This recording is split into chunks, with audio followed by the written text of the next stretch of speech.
what this country needs is a strong leader who will do things like stand up and say, this is who I am, this is what I stand for, come and follow me.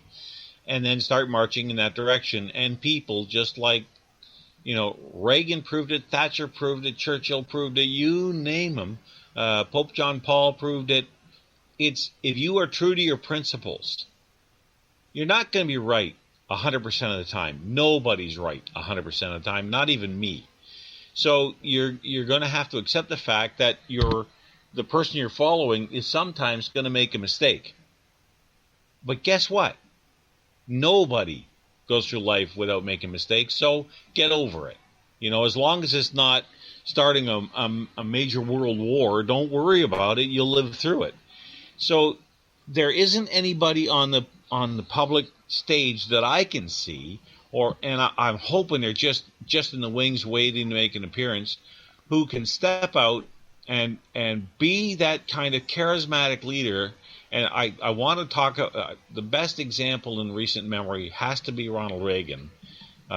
He had a charisma and a way of communicating. Yes, he took a lot of people made fun of him. Some people outright hated him. But there's no doubt about the success he had as president. So in our case, you got to go back to Deef. You got to go back to because Lester Pearson was a I don't want to call him a patsy for the UN, but he was certainly very pro UN, and maybe in those days that wasn't necessarily a bad thing because UN isn't then what it is now. Wasn't then what it is now. But since then, with the exception of perhaps Stephen Harper, we have had one horrible leader after another on both sides of the coin. I can't think of too many examples. Kim Campbell was a disaster for the Conservatives. Brian Mulroney was given the Green Prime Minister Award, because of his environmentalism. In and of itself, that's not a bad thing, but when you look at where the environmental movement has taken us, you don't want anything to do with it. So I might cut him a little slack on that. But generally speaking, we have not had a good, strong, conservative leader since Diefenbaker. And that is unbelievably tragic because I have no doubt there's people out there who have the qualities and the skills and the charisma necessary to do the job. I sometimes wonder, though, are they not taking it because they don't want to go through how do I put this politely? The examination required, and all the garbage that comes with it, and take a big pay cut too, because most of those people are making a pretty good living doing what they're doing now.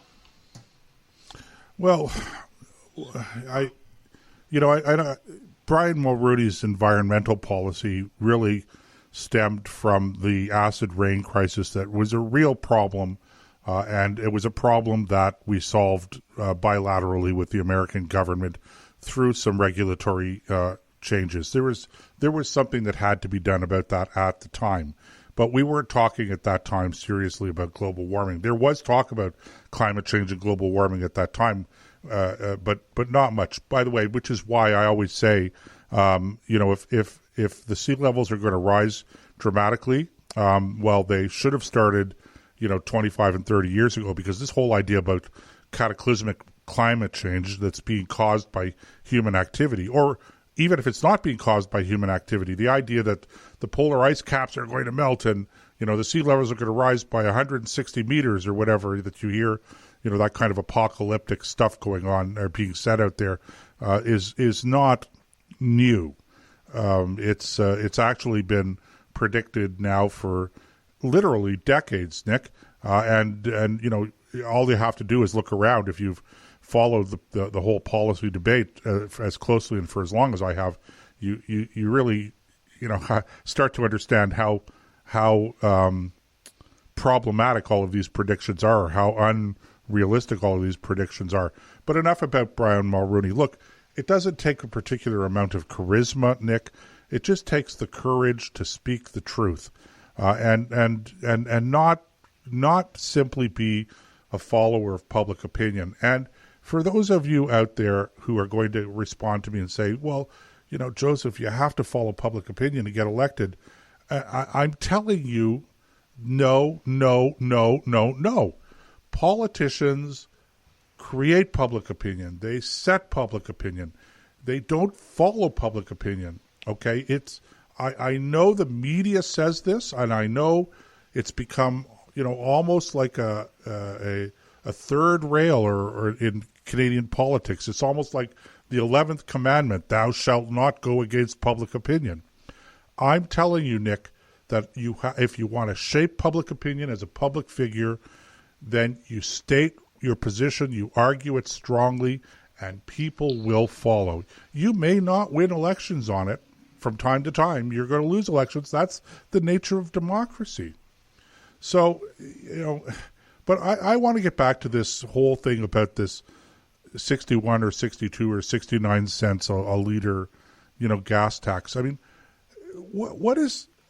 I don't understand what the purpose of even floating the idea as a trial balloon out there is, because it's just an illustration of policy objectives that are contrary to one another, that conflict with one another.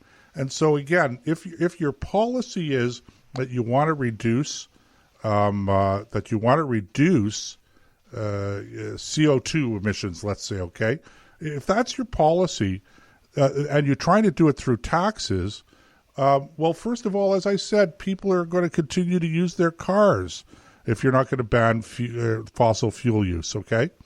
Because $2 a liter is a lot, and it's going to have a devastating impact, I think, on the economy.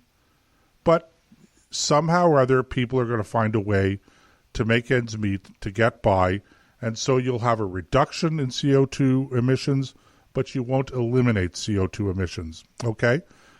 But the more important thing is that as you succeed in reducing the emissions, as you succeed in reducing people driving their fossil fuel cars, as you succeed in doing that, you are also going to be reducing the revenue that you're becoming dependent on.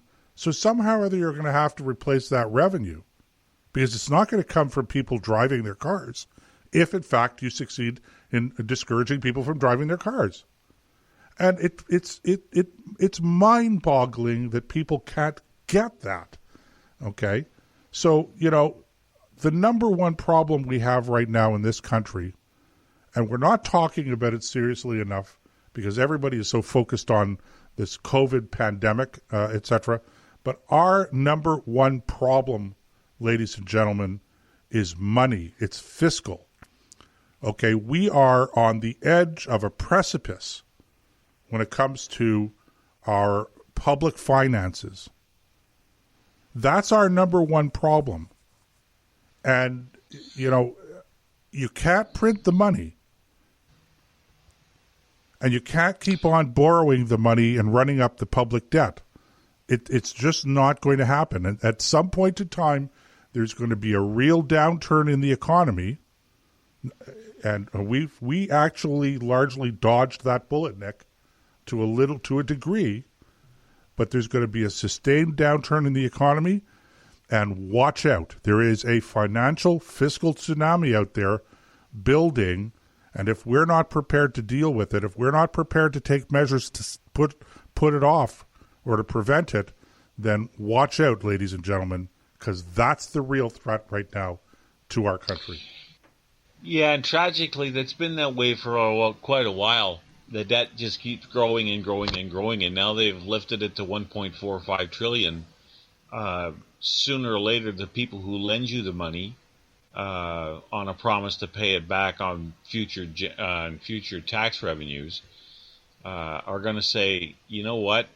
There's that old saying that when you owe the bank $1,000, you have a problem, but when you owe the bank $1 million, the bank has a problem. We don't want that problem. You said it. And they won't lend you any more money. And then your economy, your government can't pay its bills, and all of a sudden it's a wrecking ball. You said it, Nick. Because, yep, that's what it boils down to. Okay, coming to the bottom of the hour. We are going to take our third and final break. So if you're listening to the show live, stay tuned. We'll be back in a few minutes. And if you are listening to the podcast, check us out tomorrow morning. We'll be up running, I don't know, sometime. I'm not really sure what time. But we will be online.